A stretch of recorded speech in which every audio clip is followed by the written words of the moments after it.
गुरबानी पढ़ने को आप कह सकते हो कि मेडिटेशन है? नहीं, बहुत लोग ऐसे सोचते हैं कि हम मन को कंट्रोल कर लेंगे, तो मन कंट्रोल नहीं होता है, उसको बस आपको सही जगह पे मोड़ना पड़ेगा। तो आपकी प्रोफाइल में मैंने देखा कि भ्रम और हकीकत ना, ये जर्नी क्या है आपकी? भ्रम वो है जो आप किसी के कहने पे मान रहे हो, और हकीकत वो है जो आप एक्सपीरियंस कर रहे हो। अध्यात्म है ना, क्या है अध्यात्म? अब आपको ये बात समझ में आ जाएगी कि आपका यहाँ पे एक्चुअल में कुछ नहीं है, ये सब आपको मिला है और ये सब जैसे मिला है वैसे चला जाएगा। ये चीज़ आपको जिस टाइम पे समझ आ जाएगी तो वहाँ पे से आपका अध्यात्म शुरू हो जाएगा। लैंग्वेज जो है वो भावों को चेंज कर देती है। अगर पंजाबी में हम कुछ बोल रहे हैं, भाषा भावों पे कितना प्रभाव डालती है? भाषा भाव पे उतना ही प्रभाव डालती है जितना आपका उस पर कमांड है। खाना बनाते समय आप जो भी बोलते हो वो नेचुरली वो चीज़ें, उसके जो किरणें या उसकी एनर्जी है वो ट्रांसफ़र होती है फूड में। खाना बनाते हुए आप जो भी सोच रहे हो या जो भी बोल रहे हो वो चीज़ें खाने वाले तक पहुंचेगी, इसकी गारंटी 100% गारंटी है। तो खाना बनाते समय आप या तो नाम जप लो या तो बाणी पढ़ लो, यही है। अगर आप भाव आते हैं आपका कहने का। तो आज का युवा क्यों एंजाइटी डिप्रेशन में क्यों जा रहा है? क्योंकि एक्सपेक्टेशन बहुत दूसरों से, अपने फ्रेंड्स से, अपने कलीग्स से एक्सपेक्टेशन बहुत है और वही किल कर देती है। वही किल करती है। एक्सपेक्टेशंस जहाँ पे लग गई आपकी, फिर वहाँ पे आपको दुख मिलेगा ही मिलेगा, इट्स नेचुरल।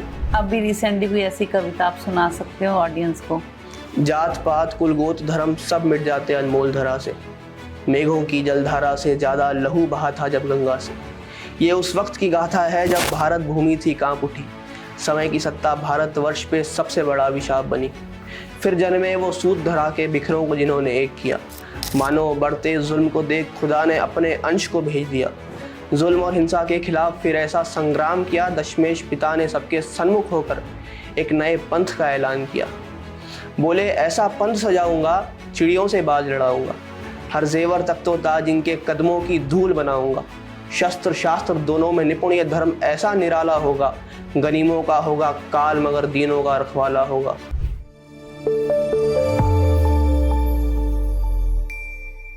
सत श्री अकाल, नमस्कार, आदाब। आज के पॉडकास्ट के गेस्ट हमारे वो नन्हे पर्सनैलिटी है जिन्होंने एक छोटी सी उम्र में मेडिटेशन को, स्पिरिचुअलिटी को, रिलीजन्स को अपने लेवल तक बढ़ाने की कोशिश की है। मैं ये नहीं कहूँगी कि उनका ज्ञान पूरा है, ज्ञान अधूरा भी हो सकता है, पर जो मेन बात है कि उनकी इस उम्र में अगर उन्होंने इस यात्रा को तय करना शुरू किया है तो कहीं ना कहीं वो जीवन में सफलता ज़रूर पाएंगे। तो मैं स्वागत करती हूँ आज के मेरे पॉडकास्ट के गेस्ट का, सरदार जसविंदर सिंह जी का। वाहिगुरु जी का खालसा, वाहिगुरु जी का खालसा, वाहिगुरु जी की फतेह। जसविंदर, मैं बहुत बहुत स्वागत करदी हां अपने पॉडकास्ट 'ਚ। ਤੇ ਇੰਨੀ ਛੋਟੀ ਉਮਰ 'ਚ ਤੁਹਾਨੂੰ ਸਪਿਰਿਚੁਅਲਿਟੀ ਦੀ ਬਹੁਤ ਅੱਛੀ ਪਕੜ ਹੈ ਤੁਹਾਡੀ, ਤੇ ਨਾਲ ਮੈਂ ਤੁਹਾਨੂੰ ਦੇਖ ਰਹੀ ਕਿ ਗੁਰਬਾਣੀ ਦੀ ਤੁਹਾਡੀ ਬਹੁਤ ਅੱਛੀ ਪਕੜ ਹੈ। ਤਾਂ ਅੱਜ ਦਾ ਪੋਡਕਾਸਟ ਜਿਹੜਾ ਆਪਣਾ ਰਹੇਗਾ ਅਧਿਆਤਮਿਕਤਾ ਨੂੰ ਲੈ ਕੇ, ਤੇ ਨਾਲ ਦੇ ਨਾਲ ਗੁਰਬਾਣੀ ਨੂੰ ਵੀ ਆਪਾਂ ਨਾਲ ਕੰਸੀਡਰ ਕਰਦੇ ਹਾਂ। ਸਭ ਤੋਂ ਪਹਿਲਾਂ ਤਾਂ ਮੈਂ ਜਾਣਨਾ ਚਾਹਾਂਗੀ ਕਿ ਇੰਨੀ ਛੋਟੀ ਉਮਰ ਵਿੱਚ ਤੁਹਾਡਾ ਇਹ ਮੈਡੀਟੇਸ਼ਨ, ਸਪਿਰਿਚੁਅਲਿਟੀ ਦੀ ਤਰਫ ਕਿਵੇਂ ਤੁਸੀਂ ਗਏ? ਤੇ ਇਸ ਏਜ ਵਿੱਚ, ਜਿਸ ਏਜ ਵਿੱਚ ਬੱਚੇ ਨਸ਼ਿਆਂ ਵਿੱਚ ਡੁੱਬ ਰਹੇ ਆ, ਪੰਜਾਬ ਦੇ ਸਾਈਡ ਆਪਾਂ ਜੇ ਦੇਖਦੇ ਹਾਂ ਕਿ ਨਸ਼ੇ ਵਿੱਚ ਹੀ ਜਾ ਰਹੇ ਆ ਬੱਚੇ, ਤੁਸੀਂ ਆਪਣਾ ਧਿਆਨ ਇੱਥੇ ਕਿਵੇਂ ਡਾਇਵਰਟ ਕੀਤਾ? आई कम फ्रॉम हजूर साहिब नांदेड़, सो वहाँ का जो एटमॉस्फेयर है वो इतना स्पिरिचुअल है नेचुरली कि वहाँ पे कोई अगर अनजान इंसान भी रहेगा तो उसके अंदर वो स्पिरिचुअलिटी जागेगी। इट्स जस्ट कि आप उसको उसके ऊपर फोकस कर रहे हो या नहीं कर रहे हो। एंड मोस्टली हम लोग, क्योंकि हम एकदम दरबार साहब के एकदम सामने रहते थे हम लोग बचपन से, तो गुरबानी रोज़ सुबह शाम हमें सुनाई देती थी। घर में प्रकाश था महाराज स्वरूप जी का, तो वो जब हमें पढ़ना नहीं आता था तब भी हमें गुरबानी कंठ हो गई। सो नेचुरली जैसे आप गुरबानी की पावर इतनी है कि आप जैसे उसको बार बार सुनते हो तो वो ऑटोमेटिकली असर करने लग जाती है। गुरबानी को इसलिए हम बोलते हैं जागती जोत, बोलते हैं ना, जागते गुरु है, तो उसका असर होता है, बाणी का असर होता है। तो उसको मैं ओन नहीं कर सकता ये बोल के कि मैंने पढ़ा है या मैंने इसको बहुत स्टडी करके मैंने खुद को नॉलेज लिया है। वो बस एक नेचुरल प्रोसेस है जो आप इवॉल्व होते जाते हो। आप वैसे सराउंडिंग्स में रह रहे हो, आप वैसे लोगों के बीच में रह रहे हो, तो माहौल के साथ आप उसमें बड़े हुए तो वो नेचुरली आ गया। आपकी एज क्या होगी? 20 ईयर्स। 20 ईयर्स के हो, और इस एज में आप कह रहे हो कि जो घर के माहौल हैं उसने आपको बहुत प्रभावित किया, और उस माहौल के कारण ही आपका पूरा ध्यान मेडिटेशन और स्पिरिचुअलिटी की तरफ गया ना? Whatever I know, I can dedicate everything to that place. अगर मैं वहाँ पे पैदा नहीं हुआ होता तो शायद मैं आज ये सब कर ही नहीं रहा होता, मैं यहाँ बैठा भी नहीं होता। That's great, that's great. Next मेरा ये होगा कि आपके रोल मॉडल कौन रहे? असल में रोल मॉडल श्री गुरु गोविंद सिंह जी महाराज, अच्छा क्योंकि जी। हम बचपन से उनके बारे में सुनते आ रहे हैं, उनकी कथाएं सुनते आ रहे हैं, तो बहुत नेचुरली ऐसा था कि बहुत लगाव हो गया, एक बहुत पर्सनल कनेक्शन हो गया। उसको वर्ड्स में डिफाइन करना भी मुश्किल है, इतना पर्सनल कनेक्शन है। आप कभी आओगे ना हजूर साहब, आपको अगर पता भी नहीं है कि वो कौन सी जगह है और जस्ट आपको वहाँ पे आंखें बंद करके छोड़ दिया जाए, still you will experience that vibe, वो जिंदा है वो जगह। अच्छा यू कैन जी। एक्सपीरियंस दैट जब आप वहाँ पे आओगे। उन्हीं का सुन के, उन्हीं के बारे में सुन के, उन्हीं की बाणी पढ़ के, उन्हीं से बने जो बने। Good, very nice. वहाँ पे एक परंपरा होती है कि रात के 2:30 बजे गागर जी भरने की, वो उसके बारे में आप क्या बताएंगे? रात में 2:30 बजे रोज वहाँ पे घाघर भरती है, और जो नदी गोदावरी नदी से होके घाघर जाती है, सारी संगत साथ में जाती है। तो आप पार्टिसिपेट करते हो? हाँ, बहुत बार किया है, डेली होता है, डेली बहुत संगत आती है, बारिश हो चाहे कुछ भी हो, बारिश में भीगते हुए भी लोग बहुत श्रद्धा से जाते हैं। जब घाघर कुंड जब डूब जाता है तो फिर नदी से पानी भरता है। अभी बहुत रिसेंटली जब बारिश हो रही थी फ्लड थे तो घाघर कुंड सारा ऊपर आ गया था, तो वहाँ वो कपड़ा लगा के प्रॉपर अरदास करके फिर नदी से गोदावरी से पानी भर के फिर ले गए थे। एक तो वो घाघर जाती है, फिर एक दूसरी घाघर जाती है जो दरबार साहिब में जो बावड़ी साहिब है, वहां से एक घाघर जाती है, रोज 2 घाघर। अच्छा, तो वहाँ की लोकल संगत होती है कि जो संगत दर्शन करने बाहर से आई होती है वो संगत साथ? जो संगत दर्शन, ज्यादातर जो संगत होती है वो दर्शन करने जो आई होती है वही जाती है साथ में। और एक वहाँ एक और परंपरा है, हल्ला परंपरा है, जिसमें जी ना, उसके बारे में थोड़ा प्लीज बताएं। हल्ला हजूर साहिब अगर आप देखोगे तो सबसे ज्यादा महाराज का जो इन्फ्लुएंस है दशमेश पिता का, तो वो हजूर साहिब में। आज अगर कोई ऐसी जगह है जिसने वो मर्यादा साम के रखी है जो महाराज ने दी थी, तो वो हजूर साहिब की मर्यादा है। तो सारी चीज़ें जो प्रैक्टिसेस महाराज ने हमको करवाई थी, वो सारी आज भी प्रैक्टिस की जाती है। हल्ला करने का भी यही एक चीज है, वो है कि आपके अंदर वो फीलिंग, वो वीर रस रह जाए, वो जिंदा रहे वो। क्योंकि आप पंजाब साइड देखोगे तो यहाँ पे वो आपको फर्क समझ आ जाएगा साफ साफ। अटायर में बोल लो या फिर आपके बोलने के तरीके में बोलो या रहन सहन के तरीके में बोल लो, कि वहाँ पे सारे आपको ऐसे नहीं दिखेंगे कि सब नहंग सिंह के बाणे में या चोले पा के घूम रहे हैं, ऐसे नहीं है। लेकिन मन से सारे वैसे ही जुड़े हुए और मन से बहुत स्ट्रांग है वो, क्योंकि उनके अंदर वो करेज जिंदा है अभी भी। क्योंकि दशम महाराज का प्रकाश। कब होती है ये परंपरा? ये होले महल्ले पे होती है, दशहरे महल्ले पे होती है। अच्छा जी, तो क्या प्रोसेस होता है? नगर कीर्तन निकलता है। अच्छा, और वहाँ पे एक पॉइंट है जहाँ से एग्जैक्टली सेम पॉइंट है जहाँ से हर बार हल्ला होता है। अच्छा जी, तो वो मतलब कि उस परंपरा को अभी तक गुरु गोविंद सिंह जी से लेके अब तक उन्होंने कंटिन्यू किया। अभी कोविड के टाइम पे ऐसा हुआ था कि जाने नहीं दे रहे थे परिसर के बाहर। हाँ। तो तब भी बहुत मुश्किल से सही, लेकिन वो मर्यादा को कायम रखा, मर्यादा नहीं टूटी। अच्छा जी। कोविड के टाइम पे क्योंकि किसी को बाहर नहीं जाने दे रहे थे, क्योंकि मॉब हो जाता था बहुत सारा, लेकिन उस टाइम पे भी वो मर्यादा नहीं टूटी। सो वो ऐसा है कि वो चलती आ रही है और वो चलती रहेगी अनंत काल तक, चाहे कुछ भी हो जाए। नहीं, बहुत अच्छी बात है। अभी मैंने आपकी प्रोफाइल जितनी देखी उसमें मैंने देखा कि स्पिरिचुअल सीकर है ना, ये आपने स्पिरिचुअल सीकर ही क्यों चूज किया? सीकर का मतलब ये होता है कि आप अभी भी ढूंढ रहे हो, आप अभी भी सीख रहे हो। अगर आप खुद को ये मान लो कि मैंने सीख लिया है या मैंने कर लिया है, तो जैसे ही आप ये मान लोगे आपकी ग्रोथ खत्म हो जाएगी। व्हेन यू से कि हम सीख रहा हूँ अभी भी मैं, so there is room for development, और वो होना चाहिए हर एक, चाहे आपकी उम्र 10 साल हो, चाहे 50 साल हो, चाहे 80 साल हो। अगर आप सीख नहीं रहे हो तो फिर देन यू आर डेड। तो इसलिए मैंने स्पिरिचुअल सीकर बोला है, क्योंकि पॉसिबल ही नहीं है कि आप सारा ज्ञान ले लो। It's not possible. अगर आप बोल रहे हो कि मेरे पास सारा ज्ञान है, तो वो आपका अहंकार है, उसमें आपका कुछ नहीं है। इसलिए मैंने आपको स्टार्टिंग में बोला, मैं इसमें कोई क्लेम नहीं करता। वो एटमॉस्फेयर ऐसा है जहाँ पे रह ऑटोमेटिकली वो डेवलप हो गया है। सो मैं उसको ओन करके नहीं बोल सकता कि ये मेरा है। So I am still seeking, I am still learning. वही उसका मोटिव था। नहीं, अभी आपने बोला कि ज्ञान आता है तो अहंकार आ ही जाता है ऑटोमेटिकली, है ना? तो आप कैसे मैनेज करते हो फिर? तो मेरे को खुद के साथ ऑनेस्ट रहना पड़ेगा, क्योंकि किसी और को बाहर हो सकता है कि आपकी कमियां ना दिखे, लेकिन आपको आपकी कमियां दिखती है। तो अब आपके पास ऑप्शन है, या तो आप उसको ओवर फेस कर लो और उसको बेहतर कर लो, या आप उसको छुपा के रखो, खुद से भी झूठ बोलो। तो मैं खुद से झूठ नहीं बोलता। अगर मुझे पता है कि मैं कहीं लैग कर रहा हूँ तो आई नो कि मैं बेस्ट तो नहीं हूँ, जैसे लोग मान रहे हैं वैसा तो मैं नहीं हूँ। आई कैन बी बेटर, क्योंकि हमारे दो चेहरे होते हैं, चाहे वो कोई भी हो। एक हम पब्लिक में दिखाते हैं और एक हमारा अपना चेहरा होता है। तो अगर आप अपना चेहरा, exactly, on the camera, good. तो अगर आप अपने साथ ऑनेस्ट हो तो अहंकार नहीं आएगा। लेकिन अगर अपने आप को भी आप झूठ बोलने लग जाओ तो देन उसका कोई इलाज नहीं है। तो अहंकार ऑटोमेटिकली आता है, लेकिन यू कैन बी अवेयर। आप अगर उसके बारे में अवेयर हो जाओ कि मेरे को अहंकार आ रहा है, सो देन वो आपका चला जाएगा। देन आप प्रोसेस में कंटिन्यू। ये अवेयर कैसे हो सकते हैं? उसके लिए आप या तो आप कोई साधना पकड़ लो। क्या साधना? साधना बहुत तरीके की होती है। नाम जप भी साधना है, ध्यान भी साधना है, प्राणायाम भी साधना है। जिसके लिए जो वर्क करता है वो आप पकड़ लो। आपने क्या पकड़ा हुआ है? मैं तो ध्यान है और नाम जप, बस यही साधना है। ध्यान साधना में क्या करते हैं आप? Meditation, simple meditation. Close your eyes and just close your eyes, spine erect, and आप आपकी ब्रीथ पे ध्यान दो। और थॉट्स आते रहेंगे बहुत सारे। सो वो जब थॉट्स आते हैं तो कई लोगों को ऐसा लगता है कि हम मेडिटेशन कर रहे हैं इसलिए हमको थॉट्स आ रहे हैं तो हम मेडिटेशन नहीं करेंगे। सो वो थॉट्स ऐसा है कि वो आपके नेचुरली जो आपके माइंड में चल रहा है वो जस्ट क्लियर हो रहा है। सो वो एक प्रोसेस है, वो क्लैरिफाई हो रहा है। आपके माइंड के जो थॉट्स है जो आपको अंदर ही अंदर सता रहे थे वो आपका क्लैरिफाई हो रहा है ऑटोमेटिकली। सो आप just be available to yourself. क्योंकि हम कितने टाइम बैठते हो फिर आप मेडिटेशन में? 15-20 minute, not more than that. Daily same place same time? Not necessary, लेकिन हाँ बैठना है, बस यही है। तो कोई मंत्र जाप कुछ नहीं, सिर्फ ब्रीदिंग? मंत्र जाप अगर आपको करना है तो वो अलग से आप सारा दिन नहीं करना है, वो उसके लिए कोई एग्जैक्ट टाइम नहीं है। नाम जप का तो कोई ऑप्शन नहीं है दूसरा, वो आपको करना ही है, दैट्स कंपल्सरी।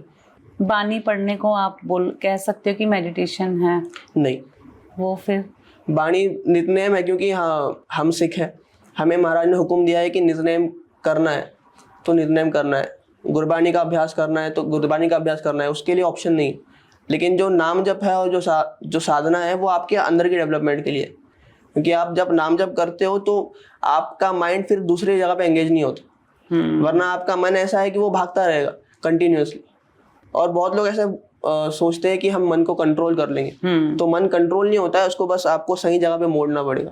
तो जब आप नाम जप रहे हो तो आपका माइंड सही जगह पे एंगेज, तो आप दूसरे थॉट्स, फालतू के थॉट्स आपके माइंड में नहीं आएंगे। सामने अगर कोई गलत चीज आ भी जाए तो आप उससे हट जाओगे, क्योंकि आपके अंदर नाम चल रहा है, अवेयरनेस आ जाएगी, आप प्रेजेंट में आ जाओगे। Basically that's what matters. और अगर हम गुरबानी की बात करें कि गुरबानी पढ़ना और विचारना, इनमें आप कैसे डिफाइन करोगे? बानी पढ़ने से तो सब कुछ ठीक नहीं होगा, जब तक आप उसको समझोगे नहीं तब तक ठीक नहीं होगा। क्योंकि बहुत लोग पाठ भी ऐसे करते हैं जैसे कोई रूल। हाँ। तो गुरु नानक देव जी ने इसका बहुत सुंदर एग्जाम्पल दिया है कि अगर आप नाम जप रहे हो या पाठ कर रहे हो और अगर आपके उसमें ध्यान नहीं है तो वो ऐसा है कि जैसे एक सुई लेके आप कपड़े में डाल रहे हो सुई, लेकिन उसमें धागा नहीं है, तो वो कपड़ा सिलेगी नहीं, जुड़ेगा नहीं ना। और आपका जैसे ही ध्यान चला गया तो मान लो उसमें धागा आ गया सुई में, तो अब वो कपड़ा सील देगा। अगर आप खाली सुई को कपड़े में चाहे जितनी बार भी डाल लो वो जुड़ेगा नहीं। बिल्कुल। तो शब्द सूरत बहुत सागर तरी है, मतलब शब्द आपके मुंह से उच्चारण हो और सूरत मतलब आपका ध्यान सुने। शब्द सूरत बहुत सागर तरी है, नानक नाम विचार। सो ये तरीका है, आप बोलो और आपका ध्यान जाए उस पर, जो आप बोल रहे हो वो आप सुनो। हाँ, वो जुड़ के फिर आपका एक साधना बनेगी, आपका कुछ डेवलपमेंट होगा उसमें। तो आपकी जनरेशन जो वहाँ की, आपका कहना है कि वहाँ का माहौल ऐसा है, तो अभी आपके साथ इतने लोग आए हैं जो भी ड्यूरिंग पॉडकास्ट आ रहे हैं, तो ये भी सेम माइंडसेट के हैं कि जैसे आप? बिल्कुल सेम माइंडसेट के। तो सोशल मीडिया पे इतने क्यों आप चर्चा में हैं? वो बोलने का एक तरीका होता है, या मेरा ऐसा है कि इफ आई नो समथिंग जो किसी के काम आ सकता है तो I don't have another option but to tell it. मेरे को वो बोलना पड़ेगा बार, नहीं तो मेरे से रह नहीं जाता। जब मैं ये नहीं भी करता था तो हम लोग बैठ के ये चीज़ें डिस्कस करते थे घंटों तक। अच्छा। नहीं तो वो चीज़ बदली नहीं है, बस जस्ट डिफरेंस इज कि वो फ्रेंड्स सामने से हट गए और एक सामने कैमरा आ गया, उतना ही फर्क है, उससे ज़्यादा कोई फर्क नहीं। तो जब आप फ्रेंड्स कभी इकट्ठे होते हैं तो आपकी क्या गॉसिपिंग होती है, धर्म को लेके या स्पिरिचुअलिटी को लेके? यही बातें होती है, या तो ये बातें होती है या फिर हमारी जो मैनिफेस्टेशन है या वो बातें होती है। हेल्दी डिस्कशन हाँ। से ना, कि मेरे को लगता है इस साइड अगर हम नॉर्थ में देखें तो यही कहीं ना कहीं लैक कर रही है, जिसके कारण नौजवान जो है वो नशे में जा रहा है। राइट। तो माहौल बहुत बड़ा रोल प्ले करता है ना। तो आपकी प्रोफाइल में मैंने देखा कि भ्रम और हकीकत ना, ये जर्नी क्या है आपकी? भ्रम वो है जो आप किसी के कहने पे मान रहे हो, और हकीकत वो है जो आप एक्सपीरियंस कर रहे हो। बहुत लोग ऐसे होते हैं जो सिर्फ किसी के बोलने पे मान लेते हैं कि किसी ने बोल दिया ये चढ़ावा चढ़ा दो, किसी ने बोल दिया कि इस मंदिर में जाके मन्नत मांग लो। ये मैं ये नहीं बोल रहा कि ये गलत है, लेकिन आप खुद एक्सपीरियंस करो, किसी के बोलने पे नहीं करना। जब तक आपको खुद एक्सपीरियंस नहीं होता तब तक आप कोई चीज़ को मान के किसी और को रिकमेंड नहीं करना चाहिए। इसी तरीके से अंधविश्वास बढ़ता है, इसको भ्रम बोला गया। और हकीकत वो है जो आपको पता है, आपने एक्सपीरियंस किया है, या आपको भरोसा है पूरा उस पर। क्योंकि आप किसी का सुन के करोगे, आपको उस पर भरोसा नहीं है, आप बस कर रहे हो क्योंकि उसने बोल दिया। तो जब तक you don't experience it yourself, और एक्सपीरियंस करने के लिए आपको पहले प्रैक्टिस करना पड़ेगा। जैसे आप पहले बात करिए हमने साधना की, तो आपको पहले कोई साधना पकड़नी पड़ेगी, फिर उस पर चलना पड़ेगा। महाराज बोलते खनियों तिखी वालों ने किए मार्ग जाना, मतलब एक खंडा जो होता है, खंडा तलवार, उसकी जो धार होती है उससे भी सरकरी और उससे भी पतली ये मार्ग है। इस पे अगर आपको चलना है, आपके किसी और के बोलने पे आप इस पे नहीं चल सकते। इस पे आपको खुद की अकाउंटेबिलिटी खुद लेनी पड़ेगी, खुद की रिस्पॉन्सिबिलिटी खुद लेनी पड़ेगी। बिल्कुल। और जब आप ये बात समझोगे तो देन यू विल प्रोसीड की हकीकत की तरफ जाओगे। तब तक आपके अंदर भ्रम ही भ्रम है। आपके साथ कोई ऐसी घटना हुई है कि भ्रम और हकीकत में कोई ऐसा इंसिडेंस हुआ हो? लकीली नहीं हुई है, क्योंकि हमने पहले से गुरबानी के अलावा किसी चीज़ को रेफर ही नहीं किया। क्योंकि गुरबानी में हम कोई चीज़ें मिलती है, बहुत सारी चीज़ें ऐसी हैं जो गुरबानी से हमें पता चली, देन हमने बाहर ढूंढी एंड देन वो कनेक्ट हो गई। अच्छा। जैसे वेदास में काफ़ी चीज़ें हैं जो गुरबानी से कनेक्ट हो गई, या फिर तो आप भगवद गीता में रिसर्च काफ़ी वर्क भी चीज़ें। करते कि ऐसे नहीं कि सिर्फ गुरबानी पे ही नहीं, सर्च वर्क पूरा करना है, स्टडी पूरी करनी है, लेकिन जो फेथ है, जो हमारा फाउंडेशन जहाँ से ग्रो हुई है वो गुरबानी है। तो उसके आधार पे हम फिर बाकी चीज़ों को मेजर करते हैं कि इसके अकॉर्डिंग बाकी चीज़ें क्या जवाब मिल रहा है। जो स्क्रिप्चर्स है, या जो हिस्ट्री के अकॉर्डिंग है, या जो फिलोसोफर्स है पहले के, उनके अकॉर्डिंग और गुरबानी के अकॉर्डिंग ये कहाँ पे मीट हो रहा है। और मैं आपको बताऊं 90% ऑफ टाइम्स मीट होता है। क्योंकि विजडम जो है, नॉलेज जो है, वो किसी एक प्राइवेट एंटिटी की नहीं है, वो यूनिवर्सल है। बस हमने नामों से बांट दिया है चीज़ों को, सही बात, लेकिन वो अलग है ही नहीं। इसलिए महाराज ने सबसे पहला जो अक्षर है गुरबानी का वो एक ओंकार है। महाराज ने पहले ही बोल दिया कि एक है। इसको लेकिन हम समझ नहीं पाते। आप चाहे वेदास से निकाल के पढ़ लो, चाहे आप गुरबानी से निकाल के पढ़ लो, आपको वो विजडम सेम ही मिलेगा। सिर्फ वहाँ पे नाम अलग है, टाइमलाइन अलग है, और लिखत अलग है, भाषा अलग है। आपने ये नीच क्यों चूज किया, मतलब की स्पिरिचुअलिटी की? वहाँ माहौल था इसीलिए? मैक्सिमम मेरे को अभी 2-2.5 महीना हुआ ये वीडियो स्टार्ट करके। इसके पहले मैं कुकिंग के वीडियो डालता था, पोएट्री के डालता था। सो वो नेचुरली मेरे को लगा ऐसा कि ट्राई करना चाहिए ये चीज, ये चीज भी ट्राई करनी चाहिए। वो आ गया माइंड में, तो I just started and it worked. जब कोई भी कंटेंट बोल रहे हो आप, ऑथेंटिसिटी कहाँ से लेते हो कि ये सही है? एक तो फर्स्ट सबसे पहला रेफरेंस गुरबानी है। आफ्टर दैट अगर मैं किसी और सब्जेक्ट पे बना रहा हूँ अपार्ट फ्रॉम गुरबानी, तो मैं उसके रिसोर्सेज सर्च करता हूँ, अच्छे से प्रॉपर रिसर्च करके, स्क्रिप्टिंग करके, देन आई प्रोसीड। और उसके जो रेफरेंसेस है वो भी साथ ही मैं डाल देता हूँ रील के साथ, ताकि मतलब आप कोई बुक रीडिंग और उससे रेफरेंस नई ज्ञान को ले रहे हो? प्रॉपर बुक रीडिंग तो नहीं करता हूँ मैं। अगर कोई पॉइंटर्स है, बुक रीडिंग करता हूँ वैसे, लेकिन प्रॉपर हर रील के लिए अगर मैं करने जाऊँगा तो वो फिर बहुत टाइम लग जाएगा उसको। सो वी हैव इंटरनेट, तो हम उसका फ़ायदा उठा सकते हैं। उस पर काफ़ी सारे रेफरेंसेस मिल जाते हैं, काफ़ी सारे बुक्स मिल जाते हैं। और जो नहीं मिलते हैं वो मेरे कॉन्टैक्ट्स है अच्छे खासे लोग जो रीड करते हैं, जो टीचर्स है या जो फिलोसोफर्स है, मैं उनसे बात कर लेता हूँ। सो ऑल टुगेदर मिला के फिर देन प्रॉपर रिसर्च करके देन स्क्रिप्ट बनती है। हाँ, फिर बनाते हैं। तो आपकी प्रॉपर टीम है कि खुद ही मैनेज करते हो? फिलहाल तो आई एम डूइंग माई सेल्फ, लेकिन 4-5 महीने में शायद टीम बनानी पड़ेगी। जब आप ग्रो कर रहे हो तो फिर फर्क पड़ेगा ना। आपने अभी बोला कि नाम, और हम बात कर रहे थे कि नाम की और साथ में हमने बात की कि सच्चा साहिब है ना, नाम और सच्चा साहिब, तो इन वर्ड्स को आप अपनी रोजमर्रा की जिंदगी में कैसे उतारते हो? नाम जब को आप ऐसे मान लीजिए कि इसका कोई अल्टरनेट नहीं है। जैसे जो सतयुग था उसमें साधना होती थी, बहुत कड़ी साधना होती थी। त्रेता युग में हवन होते थे। तो ये उस टाइम के तरीके थे मुक्त होने के या ब्रह्म ज्ञान प्राप्त करने के। तो कलयुग ऐसा आ गया है कि यहाँ पे आपको हर चीज में फंसाया जाएगा। आप हवन करने जाओगे तो उसमें भी आपको वो बिजनेस बन जाएगा एक तरीके से। जो ट्रू, मैं ऐसा नहीं बोल रहा हूँ कि नहीं है, लेकिन ट्रू बहुत कम है, ट्रू एसेंस बहुत कम है, प्योरिटी कम है। तो महाराज ने हमको ऐसा दे दिया कि आप बस नाम जपो। इट्स द सिंपलेस्ट वे आपको मुक्त होने का या ज्ञान प्राप्त करने का। सो उसको आपको ऐसा करना है कि डेली चलता रहे आपके अंदर निरंतर। गुरबानी में वाहेगुरु वाहेगुरु, चाहे वाहेगुरु बोल लो, चाहे अल्लाह बोल लो, चाहे राम बोल लो, कुछ नहीं, एनीथिंग जो भी आपकी श्रद्धा से आ रहा है, चाहे आप राधा राधा बोल लो, जो भी आपकी श्रद्धा से आ रहा है वो आप बोलते रहो। क्योंकि नाम एक ऐसी चीज है कि वो कोई एग्जैक्ट नहीं है कि इसी नाम से बुलाओगे तो भगवान प्रसन्न हो जाएगा। आपके भाव मैटर करते हैं। बिल्कुल बिल्कुल। धन्ना जी की एक स्टोरी है छोटी सी। Please share. वहाँ पे धन्ना जी जब बचपन में 7-8 साल के होते हैं तो वो अपने गुरुजी को देखते हैं, वो शालिग्राम भगवान की पूजा कर रहे होते हैं। तो वो धन्ना जी जाके उनको पूछते हैं कि आप इसकी पूजा क्यों कर रहे हो, इस पत्थर की पूजा क्यों कर रहे हो? वो छोटे थे ना। तो वो बोलते हैं कि ये ठाकुर जी है, इनकी पूजा करने से हमें पुण्य प्राप्त होता है, हमें सुख प्राप्त होता है। तो वो बच्चे थे, उन्होंने बोला कि मुझे भी चाहिए, मुझे भी सुख प्राप्त करने। तो जिद करने लग गए। तो गुरुजी ने क्या किया, बाहर से एक पत्थर उठाया, रैंडम पत्थर उठाया और उनको दे दिया, बोला ये ठाकुर जी है, इनकी पूजा करो। अब उनका भाव इतना प्योर था कि उन्होंने सिंहासन पे बिठा के स्नान करवाया, भोग चढ़ाया, प्रॉपर पूजा करी। और फिर वहाँ पे उनके गुरुजी ने उनको बोला था कि भोग चढ़ाना और भोग लगाने के बाद ही खाना खाना। तो वो भोग लगा के बैठ गए वहाँ पे कि ठाकुर जी भोग लगाइए आके, और भोले भाव में वो बैठे रहे और जिद पकड़ ली उन्होंने। तो उनके भाव इतना प्योर था, उनके अंदर शंका बिल्कुल नहीं थी ना।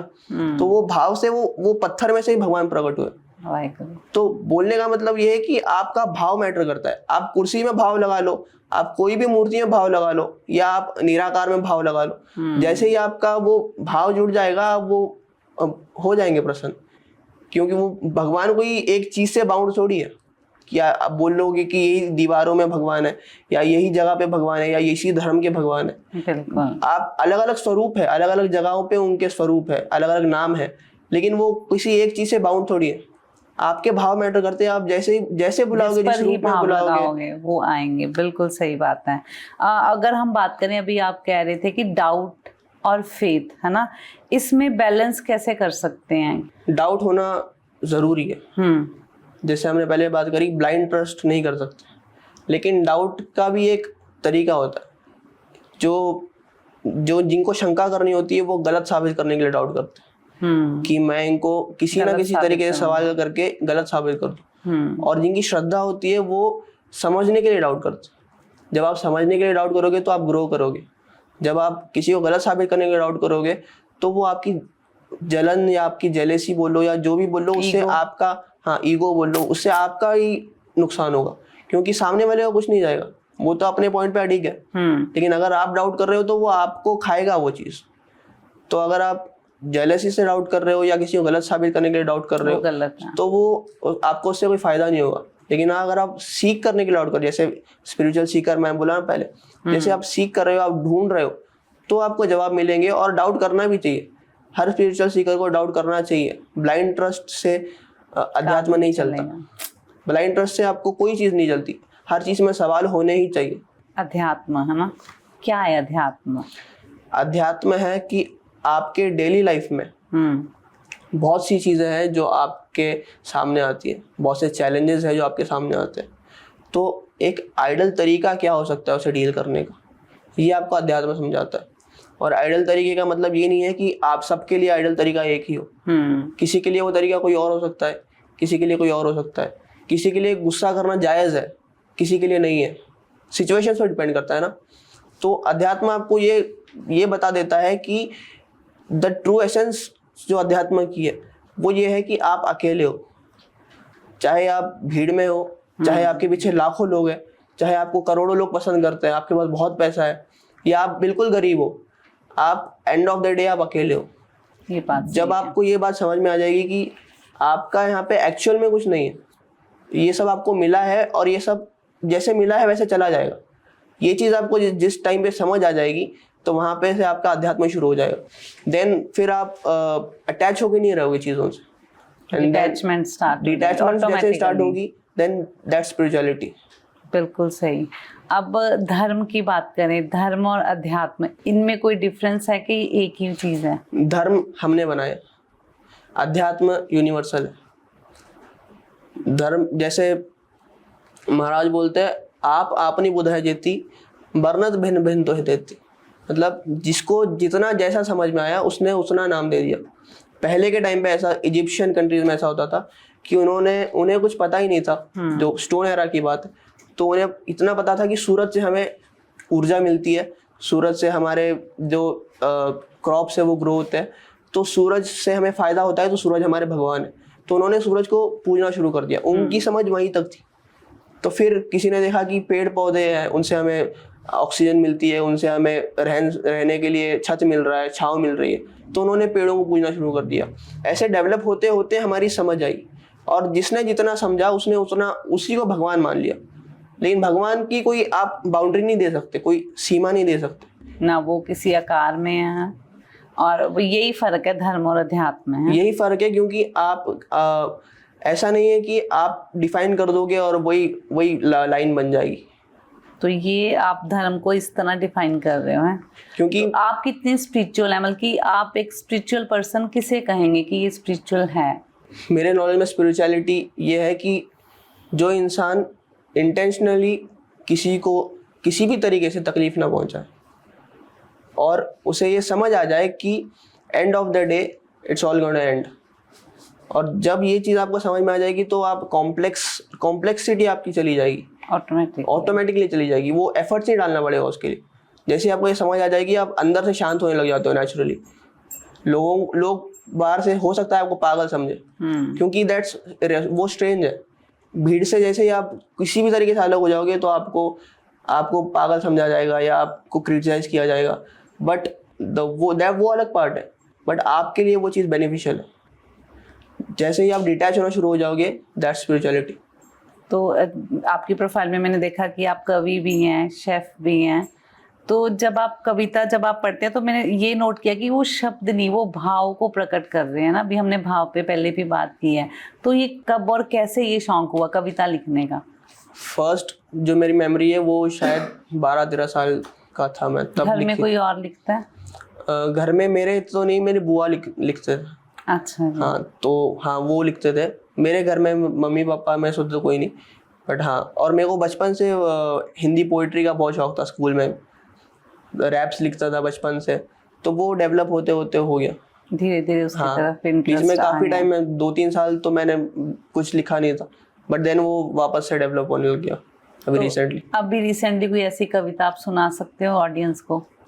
कविता पूरी लॉन्ग सुना दूँ? हाँ। जो मुगल टाइम का एरा था, उस टाइम पे कैसे महाराज आए और उस टाइम का जो सारा सिचुएशन था, उस पर 2 स्टैंजा सुनाऊंगा, फुल तो नहीं। अच्छा।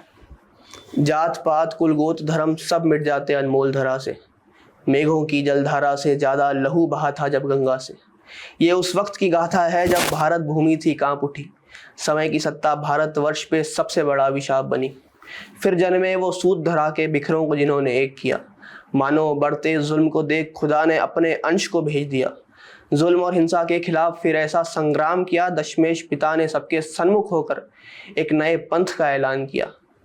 बोले ऐसा पंथ सजाऊंगा, चिड़ियों से बाज लड़ाऊंगा, हर जेवर तख्तो ताज इनके कदमों की धूल बनाऊंगा। शस्त्र शास्त्र दोनों में निपुण ये धर्म ऐसा निराला होगा, गनीमों का होगा काल मगर दीनों का रखवाला होगा। Very nice. तो ये आपकी खुद की कविता है? जी, ये YouTube पे भी डाली, पोस्ट की हुई है ऑलरेडी। बहुत अच्छा आपने बोला है। और ये कैसे आते हैं ये भाव मन में? वही जो मैं आपको बोला ना पहले, वो एक्सप्लेन नहीं हो सकते, तो वो वर्ड्स में निकल जाते हैं किसी तरह किसी के Automatically तरीके आ से। जाते हैं ना। तो लैंग्वेज जो है वो भावों को चेंज कर देती है। अगर पंजाबी में हम कुछ बोल रहे हैं, भाषा भावों पे कितना प्रभाव डालती है? भाषा भाव पे उतना ही प्रभाव डालती है जितना आपका उस पर कमांड है। आपका जिस भाषा पे कमांड है और आपकी जो ऑडियंस जो भाषा सुन रही है वो उससे उतना कनेक्ट कर पाएगी। हम अगर यहाँ पे गुजराती में बात करेंगे या राजस्थानी में बात करेंगे तो ना हम कनेक्ट कर पाएंगे ना हमारी ऑडियंस कनेक्ट कर पाएगी। अगर हमें आती भी हो तो तब भी वो बात नहीं आएगी जो हमारे जो जिस पे कमांड है जो लैंग्वेज में उस पे आएगी। बिल्कुल। तो उतना ही फर्क है कि आपका कमांड कितना है उस लैंग्वेज पे। अगर जब आप कविता लिखते हो तो क्या माहौल होता है आपके आसपास का? आज तक ऐसा है, मुझे याद नहीं है कि मैंने बैठ के सोचा कि मैं कविता लिखनी है। वो ऐसा है कि आ गया याद एकदम से और टाइप कर लिया या लिख लिया इंस्टेंटली। कीवर्ड याद आ गया और लिख लिया। स्टार्ट किया एक बार और वो कंप्लीट हो गया। कभी 10 मिनट, कभी 15 मिनट, कभी आधा एक घंटा, जैसे ही वो ऐसा नहीं होता, चलते फिरते कभी याद आ गया लिख लिया, या बैठ के मैंने आज तक नहीं लिखा कभी। तो कविता लिखने के लिए ज्ञान की जरूरत है कि नहीं? कविता लिखने के लिए ज्ञान की जरूरत है, और वो कोई स्किल ऐसा नहीं है जो आप सीख लोगे। वो नेचुरल चीज है। हाँ, वो आपके अंदर इमोशंस आने चाहिए और वो आप लिख लोगे। अगर आप इंटेंशनली लिखने जाओगे तो वो नजर आ जाएगा आपकी लिखावट में कि ये जबरदस्ती लिखा गया है। ऐसे ही मैंने काफी चीजें मैंने लिखी है, बैठ के ट्राई किया है, पर वो उसमें वो मजा नहीं आता, तो उसको फिर साइड ही कर देना पड़ता है। तो आप कह रहे हैं कि उसके लिए ज्ञान और भाव होने दोनों बहुत ज़रूरी हैं ना। आपकी प्रोफाइल है कि आप शेफ भी हैं, और साथ के साथ आपका कहना है कि खाना बनाना मेडिटेशन है। ये कैसे पॉसिबिलिटी है? खाना बनाना मेडिटेशन है, ये स्टेटमेंट बहुत डिपेंड करती है। सबके लिए ये अप्लाई नहीं होता, क्योंकि बहुत लोगों को खाना बनाना पसंद नहीं होता। बट मेरा वो पैशन है। मैं 12-13 साल का था तब से कुक कर रहा हूँ, और उसी के वही इंटरेस्ट की वजह से फिर मैंने कुलिनरी कॉलेज ज्वाइन किया था। 2 साल, लास्ट 2 इयर्स से मैं घर से दूर रह रहा हूँ पुणे सिटी में। अच्छा। For that purpose. सो मेरे लिए वो मेडिटेशन है। और कैसे, क्या ऐसा होता है कि आप उसको मेडिटेशन फील करते हो? देखिए, जो भी एक्टिविटी में आप इंडल्ज हो सकते हो पूरी तरीके से, और जिस काम को करते हुए आपको थकान नहीं होती।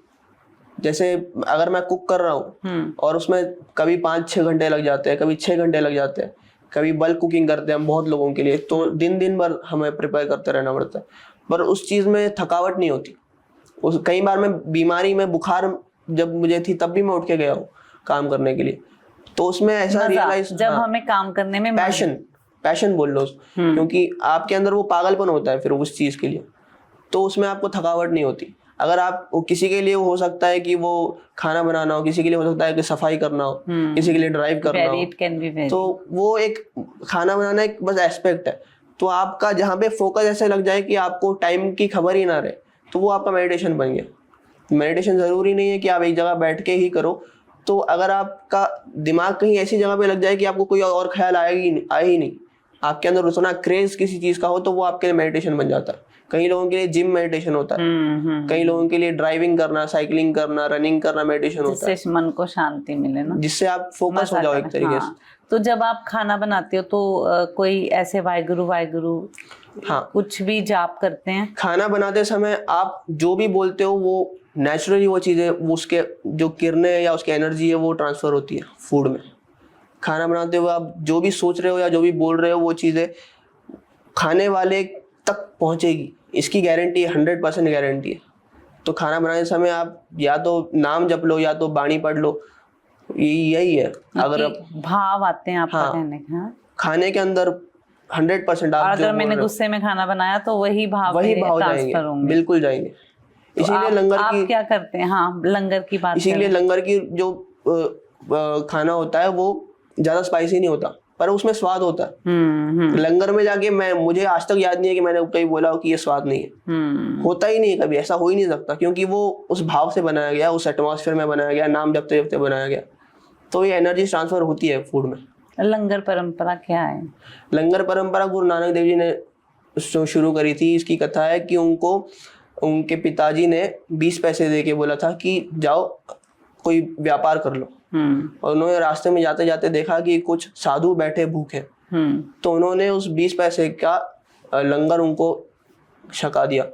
उसके बाद वहाँ से वो प्रथा शुरू हुई। गुरु अमरदास जी ने उसको बहुत बड़े लेवल पे चलाया।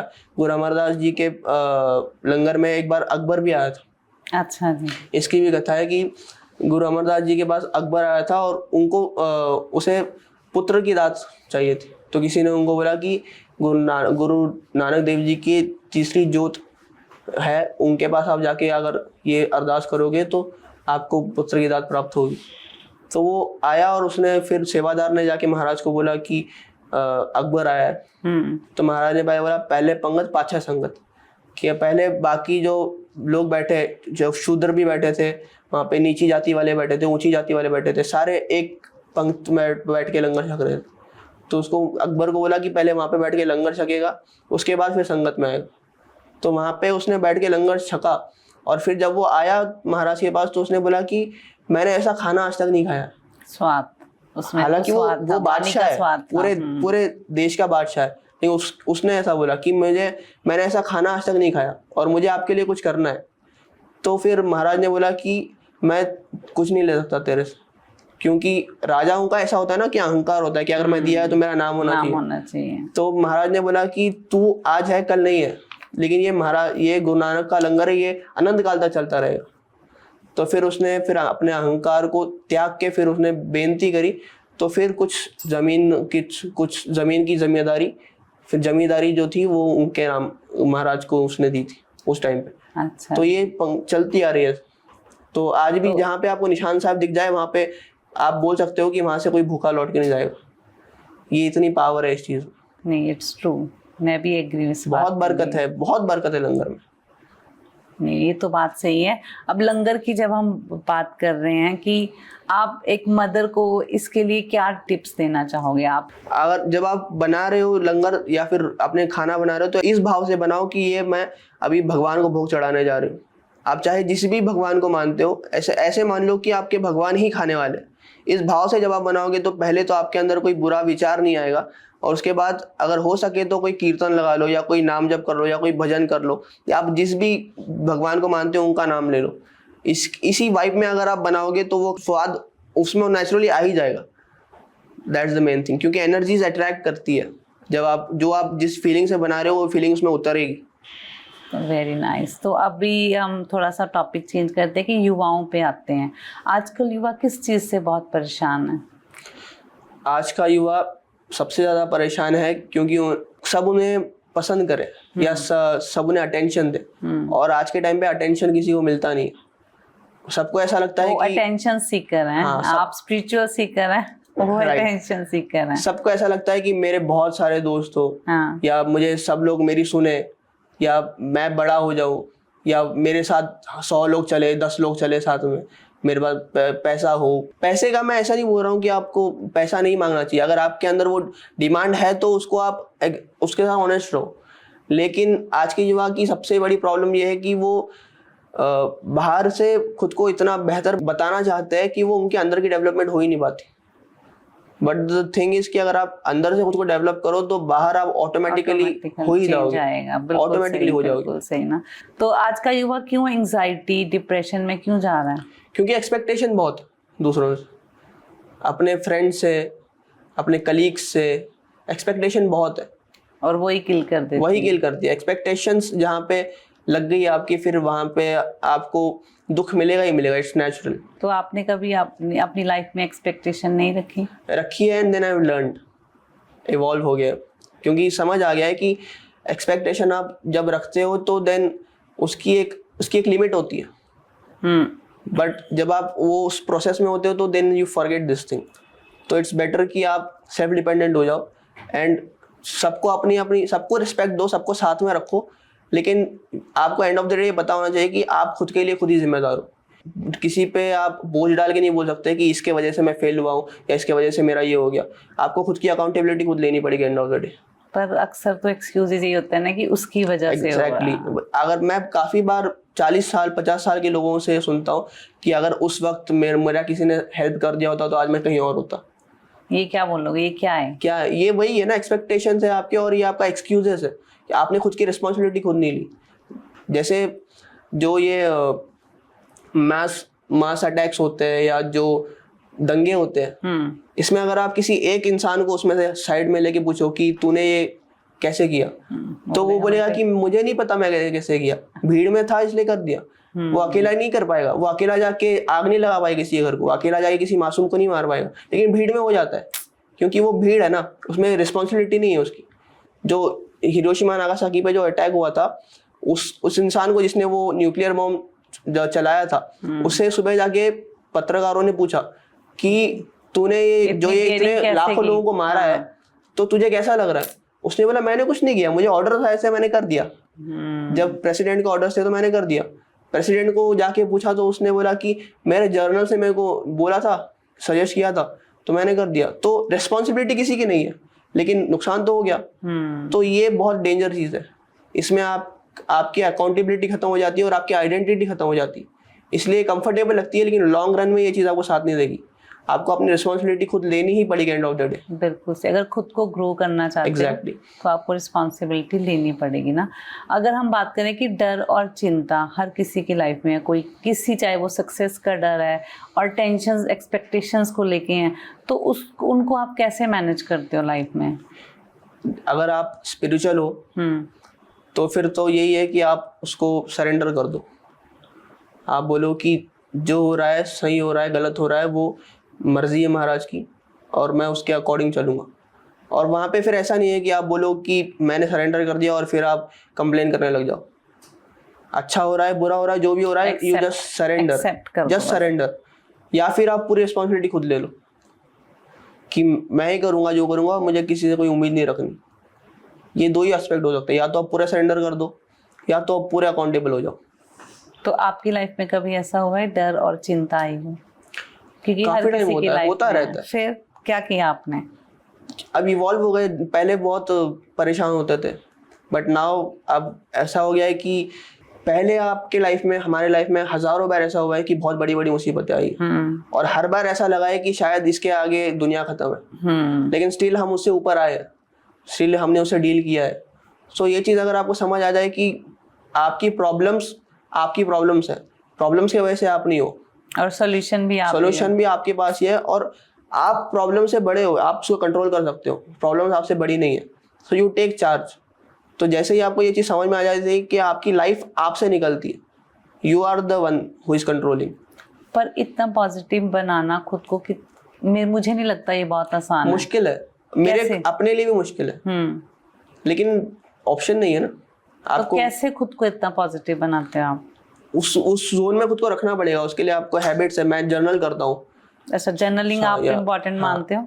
आई जर्नल डेली तो नहीं हो पाता कि ऐसे ट्रैवल के टाइम पे, लेकिन हाँ फोन में कर लेता हूँ और बुक में भी कर लेता हूँ। So then I go back and read कि तो जर्नलिंग में आप अपनी रूटीन लिख रहे हैं? नहीं, रूटीन नहीं लिख रहा हूँ, जो भी इवेंट्स मेरे लाइफ में हुए हैं आज के टाइम में, आज के दिन में, या कोई चीज़ें मैं रियलाइज करी है, या कोई चीज़ मैं नोटिस की है, या कोई चीज़ मुझे हर्ट करी है, तो वो मैं लिख लेता हूँ।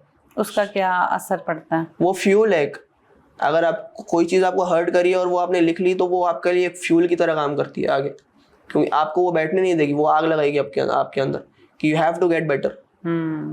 ये चीज़ आप, या फिर आपके साथ कोई बहुत अच्छी चीज़ हुई है तो आपको वो फीलिंग फिर से चाहिए, तो आप उसके लिए काम करोगे। तो ये चीज़ें अपने साथ मैंने आपको बोला ना, अकाउंटेबिलिटी अगर खुद की खुद लेनी है तो आपको उसको रिकॉर्ड करना पड़ेगा। You have to take charge. Journaling बहुत हेल्प करती है, आपकी क्लैरिटी आती है दिमाग में।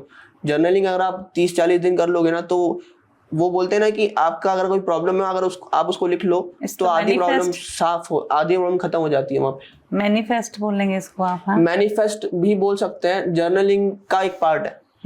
मैनिफेस्ट, हाँ, मैनिफेस्टेशन जर्नलिंग का एक पार्ट है। जर्नलिंग इज वाइड, आप उसमें सारे इमोशंस लिखते हो, आप उसमें आपके साथ जो अच्छा हुआ वो भी लिखोगे, जो बुरा हुआ है वो भी लिखोगे। तो it's a very good practice अगर आप करना चाहो। आपकी सराउंडिंग में सब जर्नलिंग करते हैं कि सिर्फ आप, या आपको ही नहीं, मेरे सराउंडिंग में तो आई हैव नो आइडिया कोई और ऐसे करता हो, बट आई सजेस्ट एवरीबॉडी।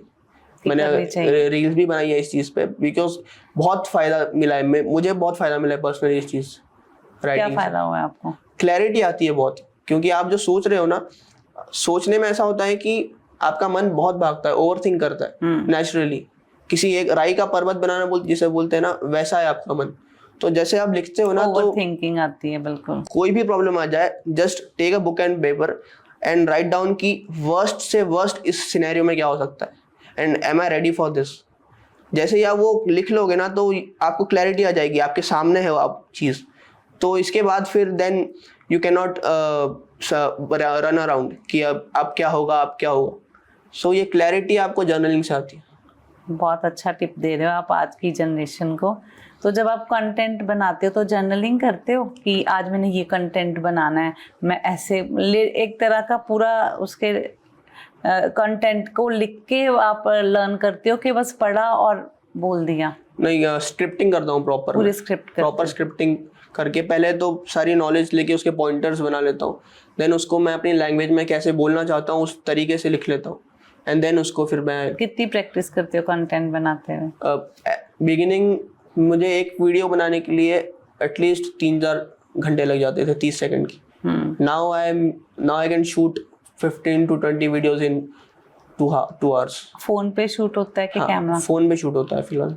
तो आप यंग जनरेशन को इसके लिए क्या टिप देना चाहेंगे? अगर कोई कंटेंट क्रिएटर है या फिर कोई बनना चाहता है तो कैसे मोटिवेट करना चाहेंगे? जस्ट फाइंड आउट कि आप क्या प्रोवाइड कर सकते हो। Content creation is also like a business. आप लोगों को कुछ दे रहे हो जिसके बदले में लोग आपको पसंद कर रहे हैं, जिसके बदले में लोग आपको फॉलो कर रहे हैं। सो जैसे ही आप वैल्यू प्रोवाइड करना शुरू करोगे, आपको पता भी नहीं चलेगा कि कैसे आप ग्रोथ कर लोगे।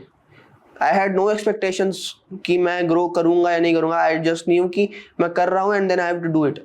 और काफ़ी लोगों ने आज नोटिस किया है, I am doing this since 4-5 years। मेरा यूट्यूब चैनल 2020 में स्टार्ट हुआ है and now it's growing. Good. So it's not that कि आप स्टार्ट कर लो कैमरा उठा के जो मर्जी बोल लो, ऐसे नहीं होगा। या तो 2 ऑप्शन है कंटेंट क्रिएशन में, या तो अपनी इज्जत बेचना शुरू कर दो, आप गाली गलौज करना शुरू कर दो, वैसे भी आप ग्रो कर लोगे, लेकिन उसमें वैल्यू नहीं है और वो लॉन्ग रन में आपको साथ नहीं देगा।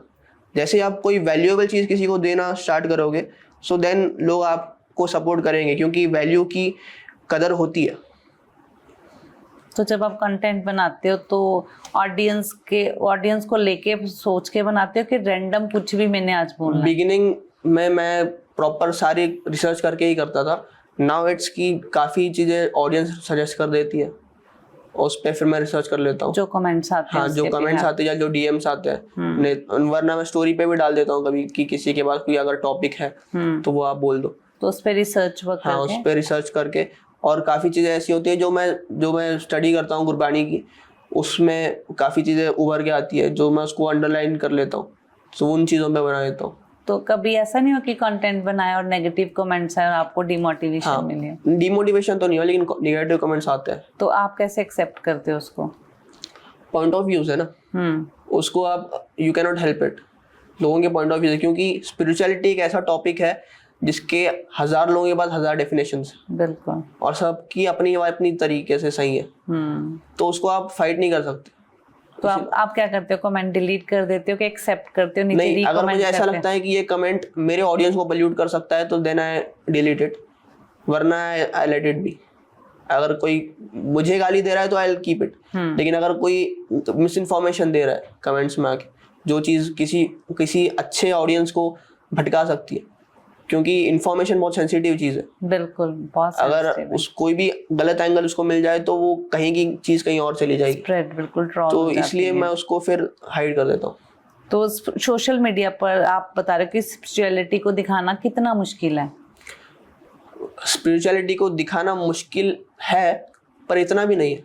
अगर आप फेक करने जाओगे तो मुश्किल है बहुत। जब आप किसी रिलीजन पे या स्पिरिचुअलिटी पे बोल रहे हो तो कौन कौन सी बातों को ध्यान में रखते हो कि वो कंट्रोवर्सी में ना आए? सबसे पहली चीज़ है कि किसी की श्रद्धा को ठेस ना पहुंचे, किसी के बिलीफ को ठेस ना पहुंचे। इसीलिए मैं हर वीडियो में बोलता हूँ कि मैं जो बोल रहा हूँ इट्स नॉट कि आप जिस भगवान को मान रहे हो वही सही है। आप जिस भगवान को मान रहे हो वो भी सही है, वही और वो भी में बहुत फर्क है। वही का मतलब है कि मैं इसी को मानूंगा और बाकी सब गलत। वो भी का मतलब है कि वही एक है और इसी के ये स्वरूप है। ऑप्शन है। सो दैट्स द डिफरेंस, और इसी को हाईलाइट करता हूँ मैं बार बार। अगर आप मेरे रील्स देखोगे तो हर तीसरी रील में ये चीज़ हाईलाइट हुई है। इट्स जस्ट कि काफ़ी लोग पूरी वीडियो देखते भी नहीं है and then they misjudge, तो that I can not do anything with never that. जज the book by its cover ना, दैट्स द रीजन। और सर आपके लिए सक्सेस क्या है? मेरे लिए सक्सेस है कि अगर मुझे ऐसा लगे कि मैं सड़क से जा रहा हूँ and then I see somebody जिसको हेल्प है, जिसको हेल्प की ज़रूरत है, चाहे वो कोई जानवर है चाहे वो कोई इंसान है, तो मुझे सेकंड थॉट ना लेना पड़े उसे हेल्प करने के लिए।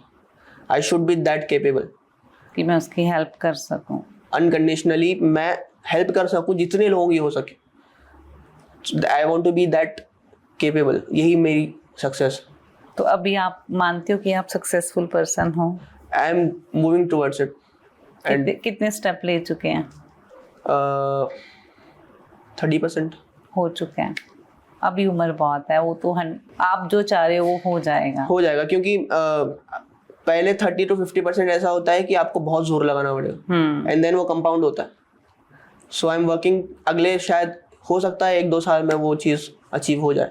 तो अब मेरा सेकंड लास्ट क्वेश्चन ये है कि गुरबानी की किसी भी पंक्ति जो है, जो आपकी स्ट्रेंथ हो, अगर वो आप बोल सको।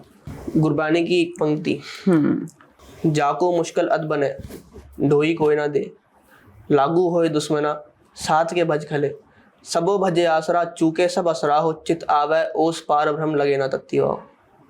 मतलब अगर आपके सारे आसरे टूट जाए, सारे लोग आपसे दूर हो जाए, कोई आपका साथ ना दे, आपके अपने भी आपसे दूर चले जाए, लेकिन आपने अगर भगवान का आसरा पकड़ लिया है, अगर आपको भगवान पे पूरा भरोसा है, आप जिस भी स्वरूप में मानते हैं भगवान का, मतलब मैं किसी एक डेटी को किसी एक इसको नहीं बोल रहा हूँ, बिल्कुल। सबो भजे आसरा चूके सब असरा हो, चित आवे ओस पार भ्रम लगे ना तत्ती हो।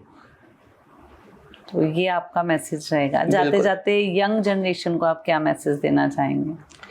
यंग जनरेशन को यही मैसेज है कि आप किसी और पे डिपेंड मत रहो और किसी और को अकाउंटेबल मत मानो अपने लाइफ के लिए। आपकी लाइफ सिर्फ आपकी है। हो सकता है आपकी सक्सेस में आपके साथ हज़ारों लोग खड़े हो जाए, लेकिन जब आप फेल होगे तो आप उसका रीज़न सिर्फ और सिर्फ आपको माना जाएगा। आज से 30 साल बाद या 40 साल बाद आप रिग्रेट करोगे अगर आपने डिसीजन खुद नहीं लिए। Just take your own decisions and move towards life. Life बहुत सिंपल हो सकती है अगर आप अपने डिसीजन खुद लो। So that's the message. Jasvinder, इतनी छोटी उम्र में आपके पास बहुत अच्छे एक्सपीरियंस हैं और मेरी भी यही प्रे है कि इस पॉडकास्ट से आज की यंग जनरेशन को पता चले कि इस उम्र में भी बच्चे जो हैं वो स्पिरिचुअलिटी की तरफ जा सकते हैं या मेडिटेशन की तरफ जा सकते हैं, क्योंकि कहीं ना कहीं नॉर्थ साइड में यंग जो है हमारा स्पॉइल हो रहा है नशे को लेके। तो मैं भी यही कहना चाहूँगी कि हमें अपनी इस उम्र को अगर हमने संभाल लिया तो हमारी पूरी जो जीने की दिशा है वो सफल हो जाएगी। तो कोशिश करो आज की जो यंगस्टर हैं कहीं ना कहीं अपने आप को अलग अलग एक्टिविटीज़ में इंडल्ज करो, चाहे वो मेडिटेशन है, चाहे वो स्पिरिचुअलिटी है, चाहे अपने धर्म को ही प्रमोट करो। इस तरह के तरीक़ों से आप अपने जीवन को सफल बना सकते हो। तो लास्ट में जब वाहिगुरु जी का खालसा, वाहिगुरु जी की फतेह।